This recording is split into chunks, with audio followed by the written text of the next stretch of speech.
Halo semuanya, Assalamualaikum warahmatullahi wabarakatuh. Selamat datang kembali di channel Belajar bareng Kang Riz. Oke, pada kesempatan kali ini saya Kang Riz akan berbagi lagi kepada teman-teman mengenai pengerjaan soal tes dan tidak terasa.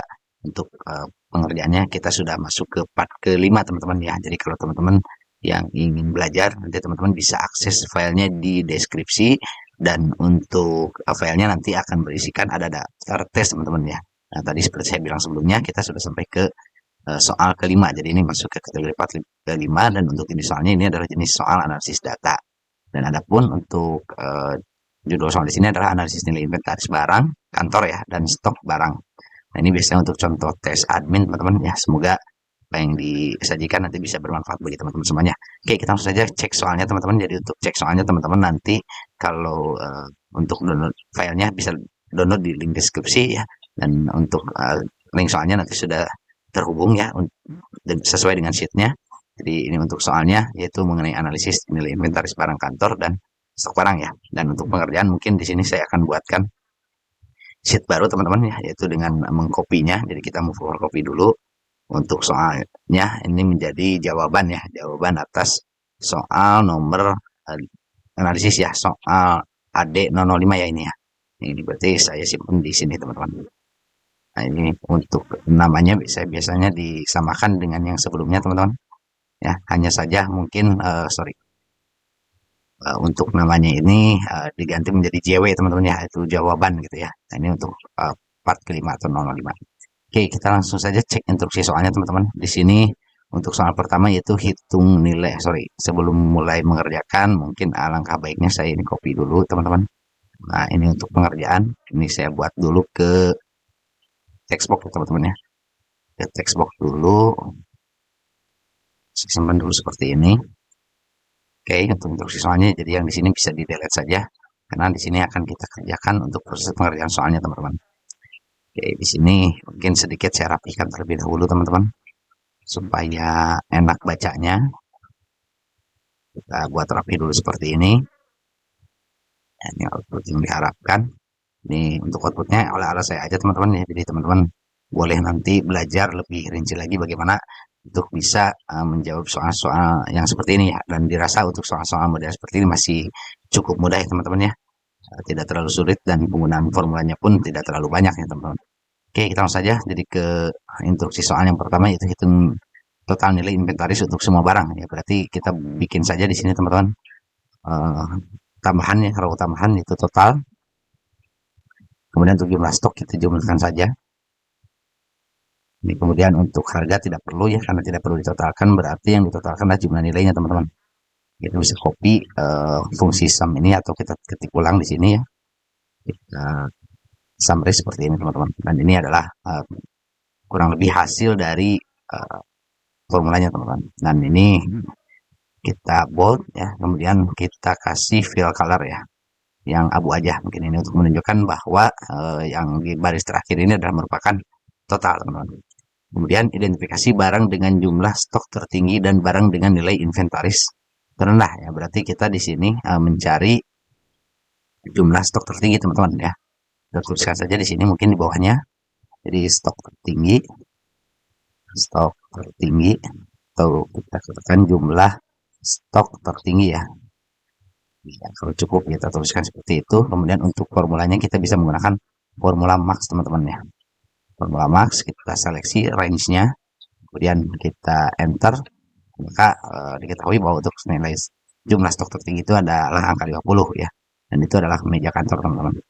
Kemudian dan barang dengan nilai inventaris terendah ya, dengan nilai inventaris terendah berarti untuk barang dengan nilai inventaris terendah ya. Nah, kita gunakan fungsi min teman-teman ya. Kita gunakan fungsi min. Nah, ini ada di sini ya teman-teman ya, dari jumlah nilai ini teman-teman. Kita cari minnya. Nah, ini sekitar 24 juta. Mungkin supaya mengindikasikannya, mungkin kita bisa buat menjadi seperti ini teman-teman ya. Kita measure cross supaya terlihat rapi untuk laporannya teman-teman. Buat saja seperti ini. Ini untuk lebih mempercantik teman-teman, kita gunakan mungkin kita gunakan format accounting ya. Pakai yang rupiah saja. Ini juga sama teman-teman, kita bisa gunakan format painter ya. Tapi biasanya mergingnya bakal ikut berubah, tapi kita merging ulang aja lah. Jadi, di sini kita bisa lihat untuk totalnya itu ada 125, kemudian jumlah stok tertinggi itu ada 50, kemudian nilai inventaris terendah itu adalah 24 juta atau sama dengan kursi kantor teman-teman ya. Oke, kita lanjut lagi di sini buat grafik batang yang menunjukkan nilai inventaris untuk masing-masing barang. Jadi di sini yang diperintahkan itu menunjukkan nilai inventaris ya, berarti yang ini ya teman-teman ya. Dan ini dibuatkan grafik batang teman-teman ya. Kita coba insert saja di sini untuk grafik berarti yang grafik batang ini teman-teman ya. Kita gunakan yang 2D saja. Kita gunakan yang 2D saja atau 2 dimensi ya. Seperti ini, dan untuk membuat grafik batangnya teman-teman tinggal select data, klik kanan ya. Kemudian select data di sini.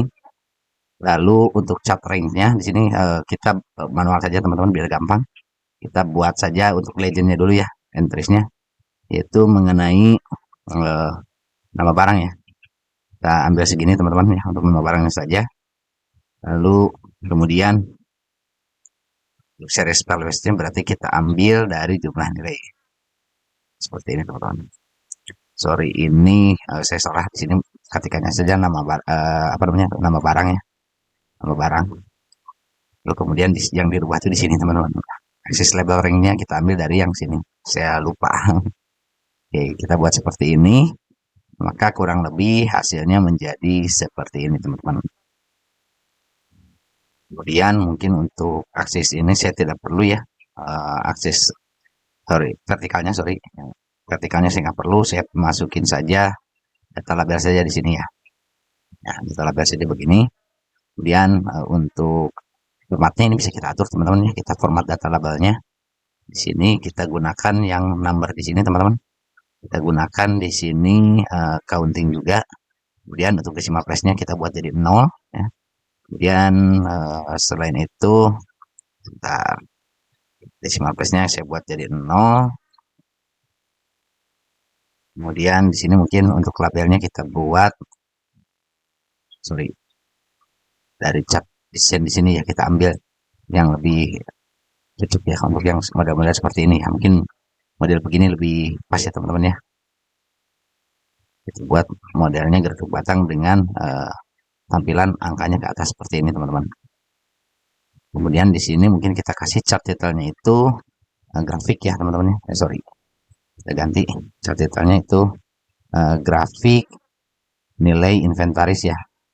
Inventaris barang gitu.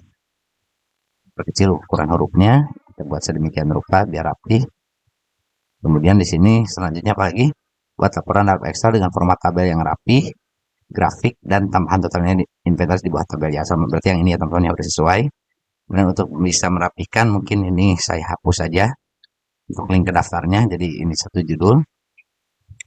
Kemudian selain itu mungkin saya juga ubah formatnya menjadi A4 teman-teman. Kita kertasnya pas-pasin ke A4. Berarti ini kita buat lebar-lebar ya. Ya pas ke A4. Ini teman-teman tinggal ikuti saja garis indikator yang ini sebagai batas dia ke A4 ya. Kemudian sebentar sebelum ke situ kita medianya rapikan dulu teman-teman. Ini biasanya kalau buat laporan itu ini satu ininya 0,5 teman-teman. Atau kalau mungkin kita butuh biasanya buat di apa namanya tuh, buat kita arsip ya, kita gunakan leftnya itu 2. Kita oke saja. Lalu kemudian untuk nama barang kita buat lebar di sini ya, agak lebar. Nah, ini sudah ya udah mepet ke sini. Jadi kurang lebih kalau kita print preview hasilnya akan menjadi seperti ini ya, terlihat lebih rapi. Kemudian di sini kita buat ini teman-teman, kita buat identitas laporan teman-teman. Identitas laporan biasanya sih di sini tanggal pembuatan misalkan ya, pembuatan atau tanggal laporan, tanggal saja cukup. Merging dulu teman-teman buat serapi mungkin. Dan selain tanggal mungkin kita tambahkan di sini penyusun ya teman-teman ya. Penyusunnya kemudian apa lagi ya? Tanggal di sini kita isikan dulu tanggal. Mungkin seperti ini aja. Kita langsung saja ketik, misalkan tanggalnya, ini tanggal hari ini ya, hari Rabu, tanggal 5 Maret ya, 2025 misalkan teman. Nah, ini identifikasi laporan tuh cukup penting ya kalau kita membuat laporan-laporan baik itu analisis ataupun laporan rekapitulasi dan lain-lain ya. Itu sebagai bukti kita benar-benar menyusun laporan itu secara profesional teman-teman ya. Ini penyusun mungkin di sini saya sendiri saja. Kemudian mungkin di sini bisa ada tempat departemen ya. Ini asal-asal aja kita lah ya. Di sini misalkan admin misalkan ya, administrasi. Di sini kemudian setelah itu sebagai bukti kita benar-benar di sini ada identifikasi ya. Identifikasi barang dengan jumlah stok terkini bawah bisa dibuatkan sebuah kesimpulan sebenarnya teman-teman ya, atau catatan misalnya di sini kita buatkan catatan saja, bisa seperti ini aja.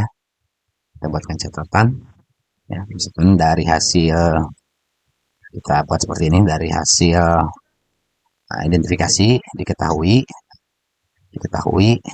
bahwa untuk nilai tertinggi ya, untuk jumlah stok tinggi itu adalah barang apa tadi teman-teman, meja kantor teman-teman ya, meja kantor.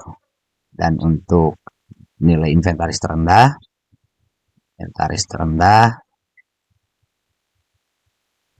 itu adalah, atau ya adalah tadi apa teman-teman, terendah itu adalah yang 24 juta ya, ini berarti kursi kantor teman-teman, kursi kantor seperti ini teman-teman ya, untuk mengerjakan soal-soal laporan.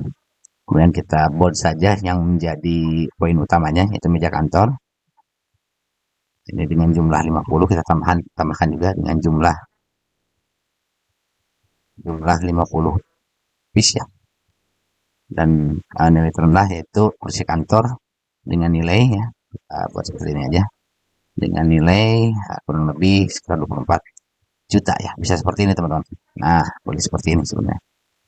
Kita buat ringkas saja untuk mengindikasikan bahwa kita sudah mengidentifikasi dari laporannya teman-teman ya. Kita buat rapi seperti ini, info catatan rata-rata modelnya seperti ini ya teman-teman ya, kotakin biar ada nafas, mungkin kita kasih inden ya teman-teman. Nah, seperti itu.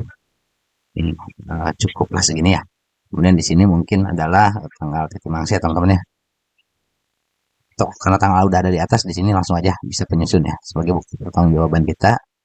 Di sini mungkin nama saya ya, Kang Reis, bagian administrasi, misalkan seperti itu. Bisa modelnya seperti ini aja, kita rapihkan modelnya seperti ini.